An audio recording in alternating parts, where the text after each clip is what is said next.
Hi అండి, hello, ఎలా ఉన్నారు? నేను మీ Haripriya. Welcome to our channel Harakka వంటిల్లు.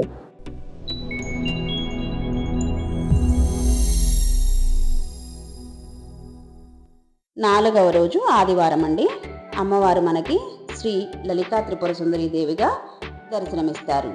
అమ్మవారికి ఇష్టమైన ప్రసాదం పులిహోర, రవ్వ కేసరి. ఈ రెండు ఏదైనా నివేదించుకోవచ్చండి.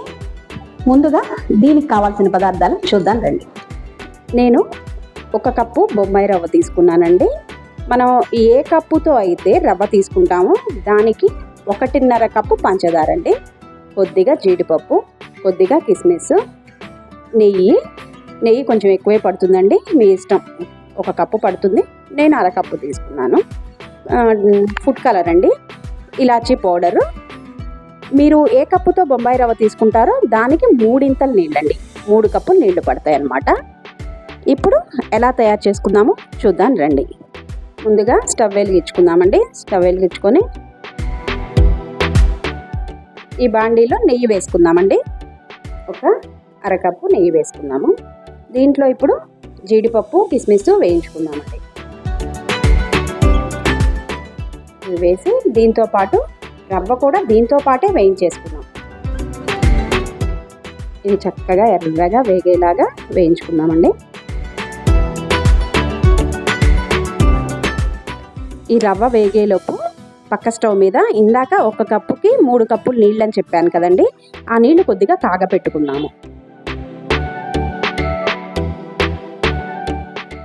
రవ్వ ఎంత చక్కగా ఎర్రగా వేగితే మన రవ్వ కేసరి అంత బాగుంటుందండి.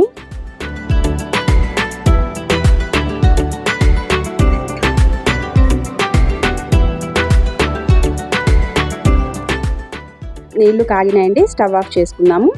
రవ్వ కూడా వేగుతుంది.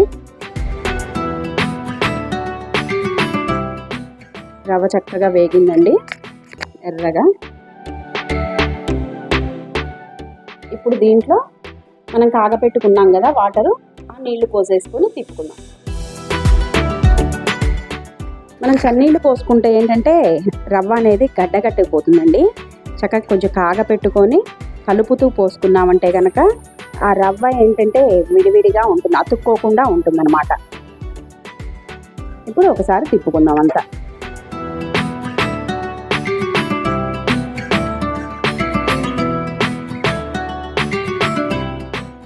చూడండి చక్కగా అంతా విడివిడిగా ఎట్లా ఉన్నదో అతుక్కోకుండా.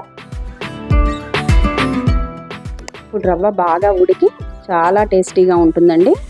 చన్నీళ్ళు పోసుకుంటే ఏంటంటే ముద్దలాగా అయిపోతుంది. మనం మైదా పిండితో చేసుకుంటే హల్వా ఎలా ఉంటుంది అలా ఉంటుంది. కానీ వేడి నీళ్ళు కాగబెట్టుకొని ఇట్లా చేసుకుంటే చాలా చాలా రుచిగా ఉంటుంది.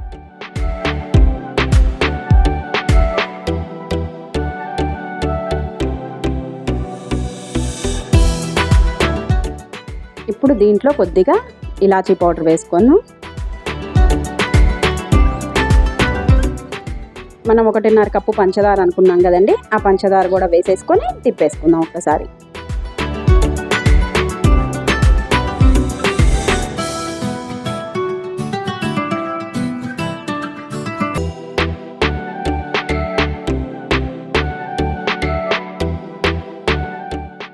ఇప్పుడు దీంట్లో ఫుడ్ కలర్ వేసేసుకున్నాము.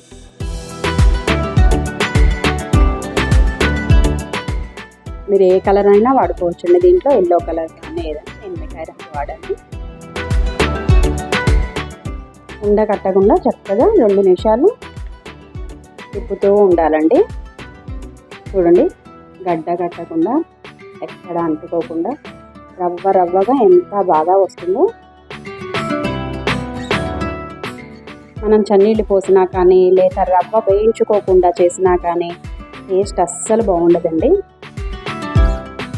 ఒకసారి ఇలా ట్రై చేసి చూడండి, అసలు చాలా చాలా రుచిగా ఉంటుంది. చూడండి రవ్వగా ఎంత బాగుందో రవ్వ కేసరి.